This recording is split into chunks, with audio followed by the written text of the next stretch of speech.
giving you an opportunity to get the full story from the people who tell it best. This is Mediacom News Leaders. Hello, I'm Elizabeth Kling with Mediacom News Leaders. Right now we're talking with Chris Hanson with the Boone River Valley Festival. And Chris, thanks for coming in. Thanks for having me. Well, you guys have just an amazing event put together.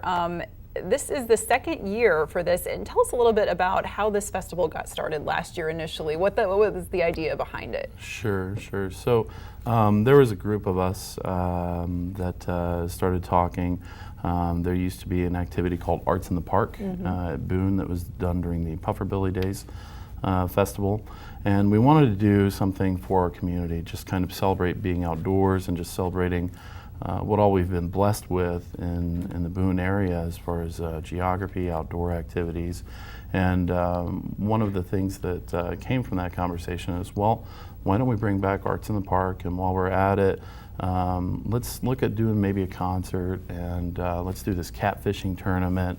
And it really just started like an avalanche at that point. You have so much cool stuff packed into a Friday, Saturday, Sunday, and Monday weekend. Yes. What is the date for this? So the date is May 25th, 26th, 27th, and 28th. Okay, and let's go through a few of the highlights. Kickoff is Friday with a lot of family-friendly stuff. Tell us a little bit about it. Yeah, so first activity is at 10 a.m. at the Iowa Arboretum. A lot of kid-centric activities, followed by other activities at Erickson Public Library. Then we have a family fun run, which ends at the Boone Valley Brewery. Now, this year, the Boone Valley Brewery, they've really stepped up compared to last year, and they brewed a special beer for the Boone River Valley Fest. Wow. So we'll be opening that, and then we have live music, of course. Most of the activities that we have live music, so know that as well. And most of the activities are free, which is also a great family-friendly component as well. So that's our Friday that we start with. There's also the catfishing tournament that starts Friday. As well. Most of those guys will be out on the river, so you probably won't be seeing them during the kickoff party, but know that that will be going on. And that's something you can still register for or get yes. in on.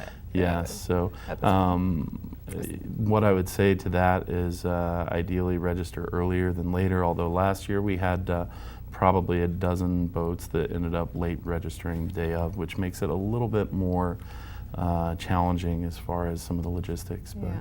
Well, so get in early then. So Saturday then, you have another great lineup, tours of ledges, and then a concert at night. Yeah. So the really cool thing with the tours at ledges, we actually have 3 different tours that are going on.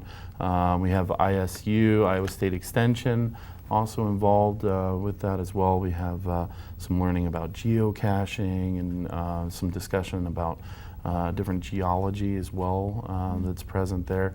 There's a much more, if you're much more rigorous with your hiking, that's an option as well. And then there's a kid-friendly option. So different levels. Correct, yeah. Oh, very good. So, but aside from that, we have a bags tourney. We have another activity going on Saturday is kind of the weigh-in for the catfish tournament as well. Okay. Also important. And then McCoe's Park, there's an I Spy run. So again, you can really choose and kind of cater to where you want to go. And then of course the concert. And the headliners.